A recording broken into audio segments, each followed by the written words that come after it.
Wajib melalui kitabullah. Mana kitabnya Allah itu? Nah, kita akan bahas. Kalaulah kita umpamanya berpedoman kembali kepada sebuah riwayat yang dibahasakan sebagai hadis, ini jabariyahnya sudah mencapai tingkat pemahaman akal dan pemahaman akidah. Sementara kita lihat apakah Allah sampai detik ini masih berkalam atau tidak. Kalau kita lihat wujud dari kalam bernama Lauh Mahfuz. Lauh Mahfuz ini kita lihat sewujud Alkitab bernama Al-Quran. Al-Quran sudah ditutup oleh Allah dengan 6.666. Itu sudah ditutup. Kalau Al-Quran sudah ditutup, kita lihat kalamnya adalah Al-Quran dan hadis. Berarti segala kemampuan hadis untuk melanjutkan iman dan ilmu seseorang bertuhan kepada Allah itu akan menuju namanya kalam. Namanya kalam. Apakah dengan tertutupnya Al-Quran 30 juz setelah itu Allah diam dan membisu? Apakah seperti itu? Apakah Allah tidak melanjutkan ada petunjuk, ada ilman, ada ilham, ada irhas, ada la'duni, ada hodam? Dan apakah semuanya harus dituntun dengan kitab? Kitab yang akan tidak sirna oleh air, tidak tersirna oleh air, api, angin dan tanah adalah kitabullah.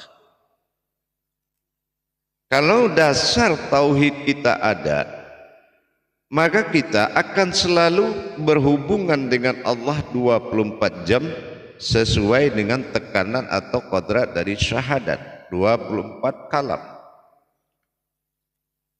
Tapi kalau kita memiliki suatu pemahaman sunnah, maka sunnah ini hanya hukumnya tidak berdosa bagi orang yang mencari keridhaan. Bukan artinya menjadi sebuah kitab. Telah Allah kunci kitab pada Al-Quran, 114 surat ditutup dengan kitab namanya Al-Quran. Dijembatani oleh lanjutan dari Al-Quran dengan pentadaburan 3 kodrat. Ada qara'at, al-qara', ada qara'an dan ada Quran dan ada Al-Qur'ain. Pembacaan yang dimaksud dan kalimat tasdik itu ingatlah, rasakanlah, pelajarilah, imanilah, sangat banyak. Tapi kalau kita memperpendek jangkauan kita kepada Allah dengan menuntun kepada sunnah riwayat, ini akan menyebabkan lemahnya petunjuk petunjuk Allah kepada seseorang yang tidak akan terputus. Kadangkala sebagian dihadapi dengan fasik. Kalau dicari sunnah, kitab sunnah, boleh saja dalam riwayat mencari ridhonya Allah. Tetapi mengungkai kembali tentang sejarah dan tajalli diri, berwujud diri, sifat diri, berwujud Allah, tidak akan ada pemanduan kitabnya kecuali kalamullah. Apa yang dikatakan kalamullah? Membaca kalamullah ini orang harus punya dasar tauhid. Sekali lagi saya ulang, harus memiliki dasar tauhid. Apa dasar tauhidnya? Dia mengerti tingkat bagaimana angin datang. Seorang itu paham dengan tekanan udara, dengan bahasa alam, musibah, bencana, nikmat, itu semua bahasa. Apalagi kalau kita mencari ke dalam riwayat rahasia. Apa kitab yang harus kita pakai? Kitabnya adalah kitabullah, ayatnya adalah kalamullah. Ingat, kitabnya adalah kitabullah, ayatnya adalah kalamullah. Mana kalamullah? Kejadian. Kalau jatuh dalam diri dinamakan dengan kauni, jatuh di Al-Quran namanya dengan kauli, sementara jatuh ke alam namanya kalam. Kalau sudah berbicara, contohnya kalam insan, berbicara rasa dalam rasa, berbicara rasa dalam rahasia, apa kitabnya yang bisa memandu itu? Seseorang mengalami masa fana, masa kusuk, apakah bisa sebuah kitab memandunya ke dalam untuk bisa melanjutkan perjalanan rohani seseorang? Nah, ini juga harus kita luas dan sangat luas di situ, tentunya dengan mengerti tauhid.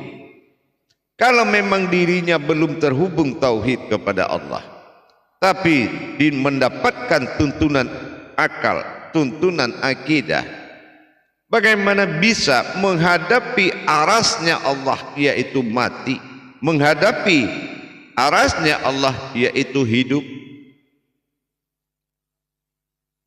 Berarti dengan tertutupnya Al-Quran, maka kita harus lari kepada muatan Al-Quran itu sendiri. Apa muatannya? Adalah amanah. Kalau Al-Quran ibaratnya sebuah amplop yang di dalamnya ada surat yang akan dikirim kepada sekelompok umat. Artinya apa? Ada amanah di dalam tersurat tadi. Ada tersirat yang dititipkan di dalam tersurat. Memahami yang tersirat. Yang tersirat ini adalah dicari wujud yang tersirat. Yang bisa mengendalikan yang tersirat adalah wujud yang tersirat. Mana wujud yang tersirat? Sirna alif di dalam bismillah. Mulai kita keluar dari 30 juz. Berarti kita harus masuk kepada kalamullah. Contoh kalamullah itu, kenapa bismillah dijadikan 19 huruf atau 19 kalam? Syahadat didirikan dengan 24 kalam. Al-Fatihah dengan 7 kalam. Kenapa? Asal usul daripada Al-Quran berasal dari kauni. Berkauni Allah pada dirinya, maka dia menjadikan hasil dari kauninya. Dengan yang dia jadikan tersebut, dia berkutsi. Berkutsi itu berkalam. Setelah dia berkutsi, maka kutsi wujud kepada wahyu. Nah, inilah kudus. Nah, kudus ini suci. Nah, setelah suci baru dia diwahyukan berupa sebuah wujud rahasia. Nah, wahyu itu apa? Itu kudus. Gitu. Nah, setelah diwujudkan pada kudus tadi, maka difirmankan kepada Muhammad menjadi syafaat. Gitu. Maka inilah yang difirmankan, diwahyukan atau difirmankan. Nah, sampai di tangan Rasulullah, dilebur menjadi 4 oleh Rasulullah menjadi adab yang paling mutlak, yaitu syarat sah salat. Fikli, khawli, kolbi, dan khariri. Yang nyata siapa yang berbuat, di mana dia berbuat, dan apa yang dia katakan, di mana dia berdiri. Dengan demikian, lanjutlah pengetahuan ini ke tingkat sebuah amalan. Dari amalan yang dilakukan oleh satu orang atau seseorang, maka tersambunglah antara wujud batin dengan sifat batin dalam dirinya. Ini masuk ke tingkat tauhid ilahiyah. Dia sudah mengenal bagaimana wujud bertuhan dengan kajian tauhid. Maka ini dikatakan kalam Allah, kalamullah, membaca kalam Allah itu dengan kejadian, baik kejadian di hak, baik kejadian dari wujud, dari sir, dari batin, dari maujud. Maka kita tidak akan bisa terputus kepada Allah, meskipun ayat Al-Quran sebagai penghulu 1 dengan 9, artinya 19 huruf bismillah, diawali angka 1 di akhir ke 9, dan di satu wujud alif pada diri 9 domah pengakhir daripada ayat sir gaib. Dimulai dari rahasia yang tidak terlihat, alif adalah wujud daripada sir rahasia, dan 9 adalah domah dikatakan batin atau rahasia. Awal diri rahasia dan berdirilah wujud rahasia.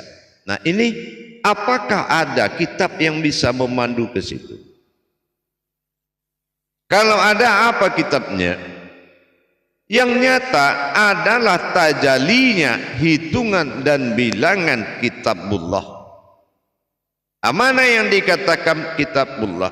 Seseorang yang telah mencapai tingkat ketinggian tauhid kepada Allah adalah orang yang berkodrat jasadnya sebagai ayat, dan hidupnya ayat ini hayat bagi rohaninya, menjadi ruhnya. Maka kalau sudah hidup ayat di dalam dirinya, maka petunjuk Allah segera akan datang melalui tingkatan-tingkatan kadar yang ada dalam diri. Terus siapa yang menjadi ayat? Inilah menjadi ain, masuk kepada Al-Quran. Ada ain atau nun atau pandangan di situ, maka jatuhlah dia jadi ma'rifat. Batasan dari kemampuan hadis telah ditutup oleh firman dengan Al-Quran 6666. Berarti pembacaan berikutnya dilanjutkan kepada kalam. Kalam inilah yang diamanahkan dengan ayat ayyuhallazina amanu. Apa yang diamanahkan Allah? Wahai orang-orang yang mendapatkan amanah, maka amanlah kamu. Ya. Apa yang dikatakan amanah? Aman, aminun, aminun, imana. Aminun itu amanah, amanah itu imana, imana itu aman. Orang yang sudah mendapati, yang dia yakini, yang dia percaya di dalam titipanku, maka dialah yang aman. Am'an, maka menjadilah kodrat dia am pada zahir, an pada rohani, am'an.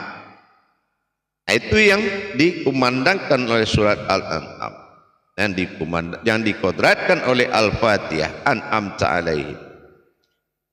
Tapi kalau kemampuan tauhidnya belum bisa merubah kodrat dirinya, maka tidak akan pernah dia bisa membaca kalam, membaca kejadian demi kejadian yang dialami dalam rohani bertuhan.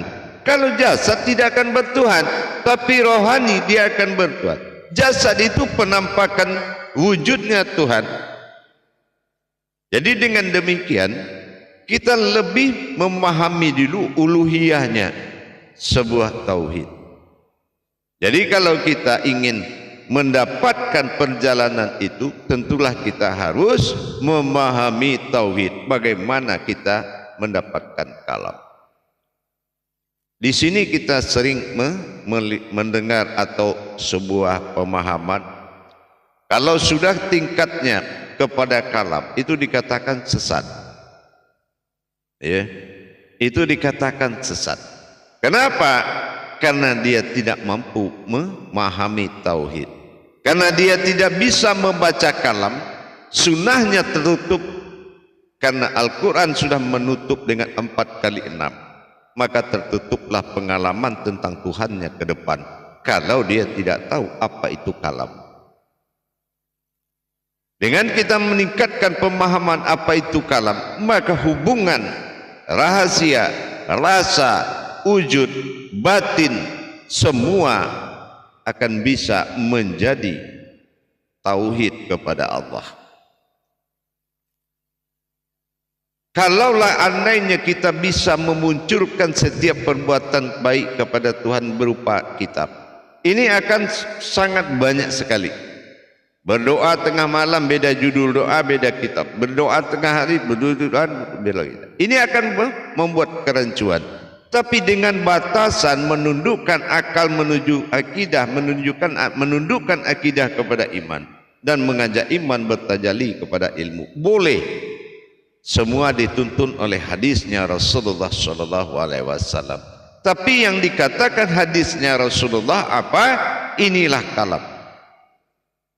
Inilah membaca kalam yang ditunjukkan oleh Rasulullah. Bagaimana kita berkomunikasi dengan Allah dengan kalam, yaitu dengan kejadian, baik dalam diri maupun di luar diri. Ini kalam. Makanya kalau hadisnya Al-Quran itu kalam yang tidak terputus. Jadi kalau hadisnya Al-Quran sudah punya nama kitab lain, maka ayat Al-Quran ini akan bertambah terus. Nggak tahu sekarang tuh banyaknya seperti apa. Kalau ada kitab yang masuk ke dalam Al-Quran. Tapi kalau hadis, nah ini adalah suatu kalam yang tidak terputus, yang ditahbirkan, yang diberikan, disiarkan kepada semua umat. Ini kalam. Allah katakan di kutsinya, bidahlihi marifatul haq fil ilmi. Dalilku adalah kebenaran sebuah ilmu. Mana dalilnya Allah? Mana dalilnya Allah? Jadi kalau diriwayatkan, itu bukan dalilnya Allah. Yang dikatakan dalilnya Allah bidahlihi, hidupku yang bercerita. Siapa yang hidup Allah itu? Mana hayatnya Allah? Perjalanan hidup Allah, bagaimana Allah bisa berkalam dengan hayatnya. Inilah isyarah, inilah petunjuk. Jadi diharapkan kepada kita semua, kaum muslimin dan muslimat, saudaraku semuanya, mari kita melihat batasan dalam bertajali. Kita lihat batasan dan kita lihat kodrat, arasnya kemampuan pemahaman terhadap Allah dengan dasar paham yang dibuka, bukan memahamkan diri sendiri. Lihat Al-Baqarah ayat 269, sangat jelas kalau pemahaman atau hikmah itu diberikan kepada orang yang diridhoi, yang disukai. Nggak bisa kita hanya mencari ribuan kitab untuk mencari Tuhan, tidak bisa. Beda dengan penguraian cerita sebuah ranting kepada daun, cerita buah daun kepada buah, menceritakan buah itu dari mana asal. Kalau dia bahas buah itu dari mana asalnya akan butuh waktu yang lama. Tapi kalau dia tunjuk ada pohon yang berdiri, makanya kita jadi semua. Seperti itu. Jadi kita butuh kekuatan tauhid untuk berbicara tentang Allah. Makanya syahadat itu awalnya di rukun Islam. Kalau kita belum memahami apa tauhid kepada Allah, tauhid ini sangat banyak sehingga kita tidak perlu mencari solusi lain. Di tauhid itu sudah mabrur semuanya. Semua tinggal mengimani. Makanya tauhid itu kodratnya iman. Apa yang bisa kita pahami tentang Allah kalau tidak bisa membaca kalamullah yang terus berhubungan 24 jam, maka agamamu terhenti di tutupan Al-Quran yang berjumlah 6.666. Ini akan berhenti dengan 114. Tetapi dalam kenyataan sangat banyak yang meninggalkan itu. memiliki pedoman riwayat yang banyak tapi tidak mampu meriwayatkan satu huruf dalam Al-Quran. Bagaimana bisa dia bertauhid kepada Allah? Meriwayatkan satu huruf, kenapa huruf itu muncul? Itu tidak semuanya bisa. Kenapa bisa atau tidak? Karena butuh izin Allah. Butuh izin Allah Subhanahu wa ta'ala. Proses peningkatan tauhid rohani menentukan terbukanya ijab diri kita. Alhamdulillah, dengan kita mulai belajar bagaimana membaca kalam Allah sehingga tidak terputus komunikasi dengan Allah. Jadi banyak yang mengatakan orang kalau sudah memiliki kemampuan tauhid sebelum agama ada adalah tauhid pertama dulu yang dirukunkan dalam Islam pertama. Bagaimana bisa hadis yang dilahirkan dengan jutaan tahun setelah agama ada untuk melirik ke depannya? Powernya, kekuatan lahud hodamnya tidak akan menghenti. Karena hodam Allah itu adalah diri. Maka kitalah yang berkalam dan berdalil. Itulah kebenaran. Bidahlihi marifatul haq bi'ilmi. Untuk kita memperluas akbarullah, boleh kita memiliki tuntunan riwayat yang sangat banyak. Silakan. Tapi pembentukan rohani harus melalui tataan dan kodratnya Allah, yaitu wujudnya, kalamnya, arasnya, batinnya, zatnya, nurnya, semua dihimpun menjadi jasad. Bagaimana kita bisa mengimani Allahi fil zahiru Allahi fil batinu kalau kita tidak paham bagaimana kita meningkatkan pemahaman tauhid kita? Insya Allah mari kita tingkatkan pemahaman tauhid sehingga komunikasi kita dengan Allah tidak terputus.